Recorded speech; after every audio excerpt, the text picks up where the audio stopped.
Men qalbim poklanishi uchun istig'for aytmoqchiman, lekin tahoratim borligida esimdan chiqib qolmoqda. Tahoratim yo'qligida ham aytsam bo'laveradimi?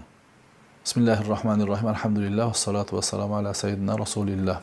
Albatta, zikrlar, istig'forlar, salavotlar aytishlik uchun tahorat qilib aytilsa, nur ustiga a'lo nur hisoblanadi.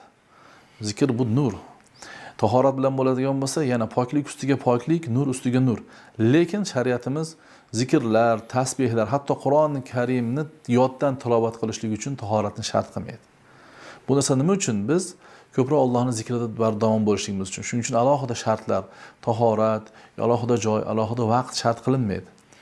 Doim Alloh taologa istig'forda, zikrda bo'lishligimiz uchun ortiqcha shartlar qo'yilmagan. Hatto Qur'oni Karimda turib, o'tirib, yonboshlab zikr qiladilar deb turib, ana shunday zikrdagi bandalarni Alloh taolo maqtagan. Istig'for ham xuddi shunday. Istig'for aytishlik uchun alohida tahorat yoki makon, vaqt shart qilinmaydi. Qachon bo'lsa istig'forni aytadi, lekin imkoni bo'lsa, yo'q tahorat qilib aytadigan bo'lsa, istig'forni ham, salovatni ham, zikrlarni ham bu aytganimizdek nur ustiga nur hisoblanadi. Vallohu a'lam.